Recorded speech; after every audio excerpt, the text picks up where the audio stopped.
అనకాపల్లి జిల్లా అచ్యుతాపురంలో జరిగిన ప్రమాదంపై విచారణకంతా సిద్ధమైంది. ఈ ప్రమాదంపై ప్రభుత్వం నియమించిన ఉన్నత స్థాయి కమిటీ విచారణ జరపనుంది.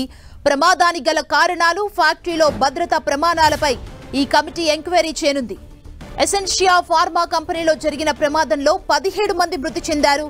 ఈ ఘటనపై సీఎం చంద్రబాబు ఉన్నత స్థాయి కమిటీ ఏర్పాటు చేశారు. ఈ కమిటీ ఇవాల్టి నుంచి విచారణ చేయనుంది. అచ్యుతాపురం సెజ్లోని ఎసెన్షియా కర్మాగారంలో వేపర్ క్లౌడ్ ఎక్స్ప్లోజన్ పై ఇంజనీరింగ్ నిపుణులు సందేహాలు వ్యక్తం చేస్తున్నారు. వాసన, ఆవిరి పసిగట్టే సెన్సార్లు ఎందుకు అలారం మోగించలేదని ప్రశ్నిస్తున్నారు. అసలు సెన్సార్లు ఉన్నాయా, ఉంటే పనిచేస్తున్నాయా అన్న అనుమానాలు వ్యక్తం చేస్తున్నారు.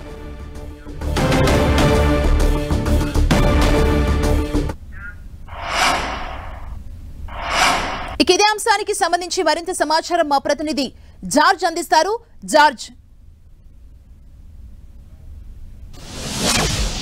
ఎసెన్షియా ప్రమాదంపై ఉన్నత స్థాయి కమిటీ విచారణ అనేది చేయనుంది. అంటే ఫార్మా కంపెనీకి సంబంధించిన అన్ని రకాల నిపుణులు ఈ కమిటీలో ఉన్నారు కాబట్టి మొత్తం మీద అసలు ఆ ప్రమాదాన్ని జరగడానికి గల కారణాలు ఏంటి, ఈ బీటీబీఈ ఏదైతే వాయువు ఏదైతే ఉందో అది మొత్తం వ్యాపించడానికి గల కారణాలు ఏంటి, అంటే ఇదివరకు సేఫ్టీ ఆడిట్లో కూడా అనేక లోపాలు అయితే గుర్తించడం జరిగింది. అంటే పైప్ లైన్ వ్యవస్థ సరిగ్గా లేదని చెప్పి పరిమితికి మించి రసాయనాలు సైతం కూడా ఎక్కువగా నిల్వలు ఉన్నాయి. అయితే పైప్ లైన్లో ఒకదాని నుంచి ఒకదానికి పంపించే క్రమంలో సైతం కూడా నిర్వహణ సరిగ్గా లేదని చెప్పి గత ఏడాది క్రితమే సేఫ్టీ ఆడిట్లో ఇవన్నీ బయటపడినాయి. అయినప్పటికీ కూడా యాజమాన్యం నిర్లక్ష్యంగా వ్యవహరించిందని భావిస్తూ ఉన్నారు. ఈ నేపథ్యంలోనే ఈ ఉన్నత స్థాయి విచారణ కమిటీ సైతం కూడా అసలు ఫార్మా కంపెనీల్లో ప్రమాదాలు ఎందుకు జరుగుతున్నాయి, ఏ విధమైన లోపాలు ఉన్నాయనే దాని మీద కూడా ఈ ఉన్నత స్థాయి కమిటీ గుర్తించనుంది. ఎందుకంటే వరుసనే 2 ప్రమాదాలు జరిగినాయి. ఈ 2 ప్రమాదాల్లో సైతం కూడా దాదాపుగా 17 మంది మృతి చెందారు. 4 సైతం కూడా చావు బతుకుల్లో కొట్టుమిట్టాడుతున్నారు. దాదాపుగా 70 నుంచి 90% గాయాలతో సైతం కూడా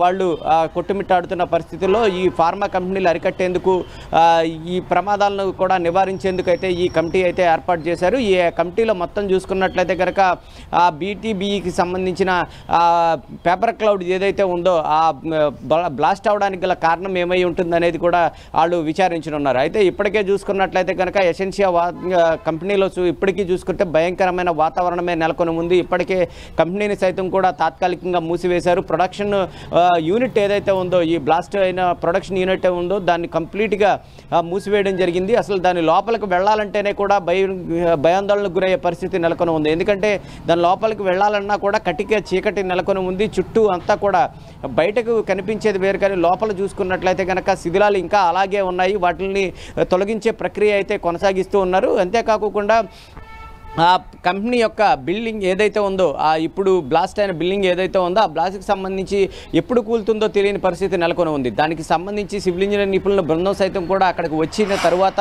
ఆ బిల్డింగ్ యొక్క సామర్థ్యాన్ని ఎంతలా ఉంది, ఆ బిల్డింగ్ పనిచేస్తుందా లేదా అనే దాని మీద కూడా ఒక అధ్యయనం చేయనున్నారు. దాన్ని నిర్ధారించిన తరువాతే దాన్ని ఏం చేయాలనేది కూడా ఒక నిర్ణయం తీసుకునే అవకాశం ఉంది. అవసరమైతే దాన్ని కూల్చివేసి మరొక కొత్త భవనం కూడా నిర్మించే అవకాశం కనిపిస్తూ ఉంది.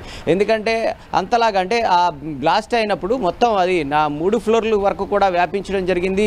దాదాపుగా 2 స్లాబులు కూలిపోయినాయి. ఆ బ్రిక్ వాల్స్ అయితే ఎక్కడికక్కడే విరిగి పడిపోయిన పరిస్థితి ఉంది. అట్లా సహాయక చర్యలు చేపట్టేందుకు కూడా చాలా పెద్ద ఎత్తున శ్రమించాల్సి ఉంది. దాదాపుగా 5 నుంచి 6 గంటల వరకు కూడా శ్రమించారు. ఈ నేపథ్యంలోనే ఇప్పుడు ఆ బిల్డింగ్ ఏం చేయాలనే దాని మీద కూడా ఆలోచిస్తూ ఉన్నారు.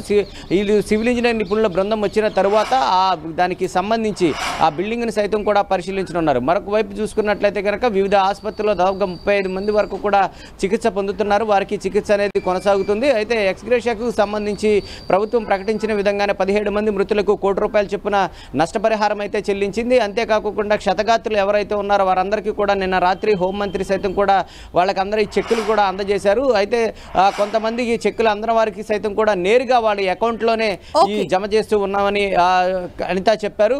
మొత్తం మీద చూసుకున్నట్లయితే కనుక ఈ పూర్తి విచారణ తరువాత, అంటే ఫార్మా కంపెనీలలో ప్రమాదాలు మరొకసారి జరగకుండా పూర్తి విచారణ తర్వాత వారు కమిటీ ఇచ్చిన రిపోర్టు మేరకు వీటిని అమలు చేసినట్లయితే కనుక ఈ ఫార్మా ప్రమాదాలు కాస్త అరికట్టే అవకాశం కనిపిస్తూ ఉంది. Thank you George.